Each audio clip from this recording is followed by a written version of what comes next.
కనెక్టెడ్గా cinema కెరీర్లో ఉండడం కష్టం నార్మల్గా అయితే. అవును. బట్ నేను అనుకున్నా అప్పుడు అనమాట మీరు బాగా మంచి హోమ్ బర్డ్ మీరని. అవును. మొన్న ఎప్పుడు కూడా రోజా గారు దేనికి ఫోన్ చేశారు, అంటే ఏదో ఒక విషయాన్ని ఫోన్ చేసినప్పుడు ఏం చేస్తున్నా ఆమెని అంటే ఇప్పుడే స్కూల్కి వెళ్ళొచ్చాను పిల్లలు అంటే 100% హౌస్ వైఫ్ అనమాట. అవును. అంటే తను మంచి వీరవనిత కదా మన రోజా. అయ్యో అసలు అసలు అంత నా వల్ల అయితే కాదండి అలాగా, అంత డేర్ అండ్ డాష్. ఒక ఇండస్ట్రీలో ఒక ఎంత మంచి ఆర్టిస్ట్ అంత మంచి పొలిటీషియన్ కూడా తను. మంచి స్పీకర్, మంచి స్పీకర్. వావ్. అసలు దేనికి ఎవరికి భయపడదు, ఏది మాట్లాడాలనుకుంటుందో అది అంత డారింగ్ అండ్ డాషింగ్ మాట్లాడుతుంది. సరే తర్వాత దాని మీద విమర్శలు ఎలా వస్తాయి ఏమొచ్చే తర్వాత విషయం, కానీ ముందు మాట్లాడాల్సి ఏమనుకుంటారో అది మాట్లాడేస్తారు, ప్రవాహంలో మాట్లాడేస్తుంది. అయితే మీ ఇందాక coming back to the point, ఇప్పుడు మీరు అంత ఫ్యామిలీ లైఫ్లో అంత ఆక్యుపైడ్గా మీరు అంత నిండా మునిగిపోయి అందులో మళ్ళీ అసలు ఈ సెకండ్ ఇన్నింగ్స్ అన్నది ఎందుకు స్టార్ట్ అయిందండి? అంటే ఫర్ వాంట్ ఆఫ్ ఎర్నింగ్స్ కాదండి. యాక్చువల్గా నాకు సినిమా ఇండస్ట్రీ చాలా ఇష్టపడి వచ్చాను. అవును, ఇంట్లో అందరితో చేసి నేను అయితే హీరోయిన్ అయితే లేకపోతే చనిపోతానన్న ఆ లెవెల్కి వెళ్ళాను నేను అనమాట అప్పట్లోనే. సో అంత ప్రతిఘటన ఎందుకు వచ్చిందండి నాకు? ఏంటి హీరోయిన్ కాకపోతే నేను చనిపోతాను అన్నంత? అంతే. ఫస్ట్ వచ్చి నేను అవ్వాలనేది ఫస్ట్ వచ్చి ఇష్టం అండి, ప్యాషన్.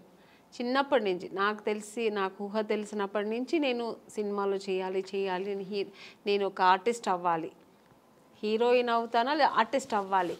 తర్వాత ఒక ఏజ్ వచ్చినప్పుడు నేను హీరోయిన్స్ అంతా రాధా గారు, శ్రీదేవి గారు, జయప్రద గారు, జయసుధ గారు వాళ్ళ సినిమాలని చూసేవాళ్ళు కదా. విజయశాంతి గారు ఫైట్, ఆ ప్రతిఘటన సినిమా అంతా చూసినప్పుడు నేను కూడా ఇలా చేయాలి, ఆ రోల్ మోడల్ వీళ్ళందరూ నాకు. సో ఇలా నేను చేయాలి, హీరోయిన్గానే చేయాలి, హీరోయిన్ అయితేనే ఇవన్నీ చేయగలుగుతాం. సో అక్కడి నుంచి అది స్టార్ట్ అయింది.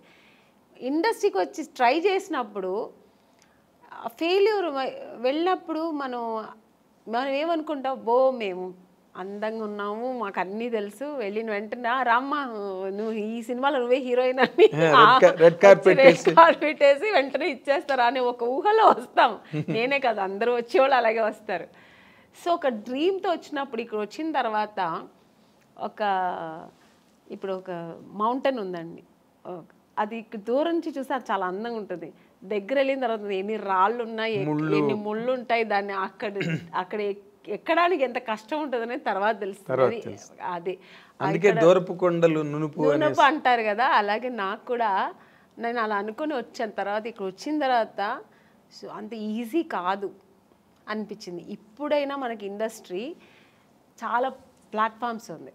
ఒకవేళ హీరోయిన్ అవ్వలేదు, ఒక 4-5 సినిమాలు ట్రై చేసాం, దొరకలేదు అనుకోండి, ఓకే లేకపోతే ఏంటి మనం ఏదో చేసుకుందాం, యాంకర్ అవ్వచ్చు, దాంట్లో ట్రై చేయొచ్చు, సీరియల్ హీరోయిన్ అయిపోవచ్చు, చాలా ఉన్నాయి ఇప్పుడు మనకు ఆప్షన్స్ ఎక్కువ ఉన్నాయి. మోడలింగ్ చేయొచ్చు, దానికి తగినట్టుగా మనం మన బాడీని చేసుకుని మోడలింగ్ చేయొచ్చు. ఇలా చాలా ఆప్షన్స్ ఉన్నాయి.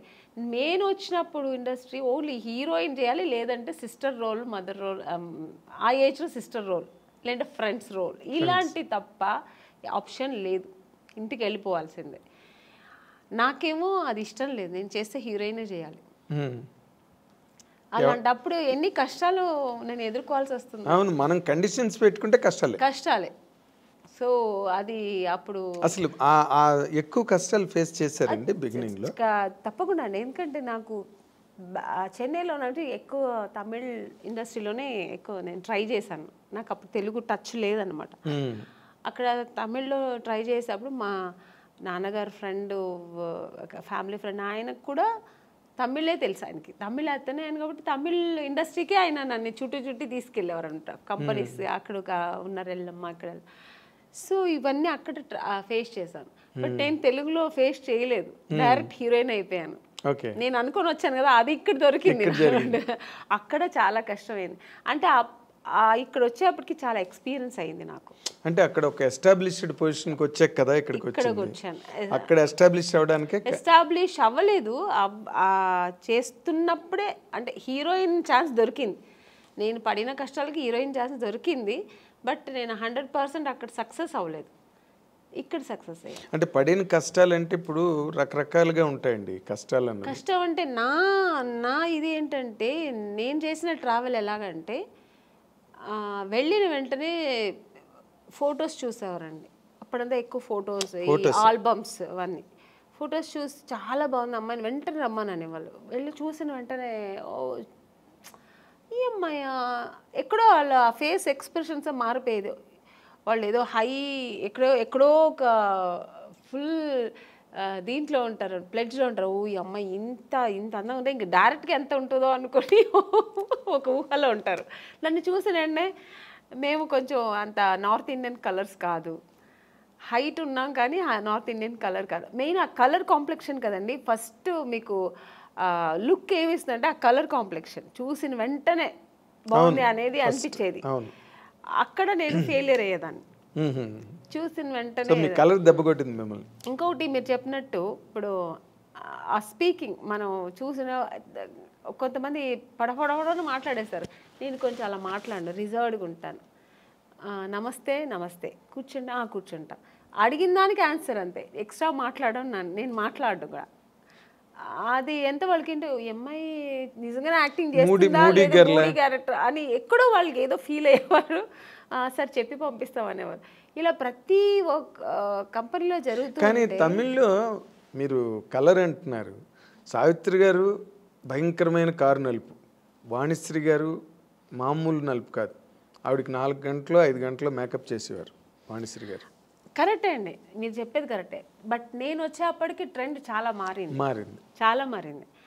అంత అప్పుడు ఉన్నంత ఇప్పుడు సావిత్రి గారు అప్పుడు ఎంత లావు ఉన్నవారు, బట్ చక్కగా ఫేస్ అందంగా ఉంటే ఓన్లీ ఆ ఫేస్ చూసేవారు అనమాట. మీకు ఆ స్ట్రక్చర్ చూసేవాళ్ళు కాదు.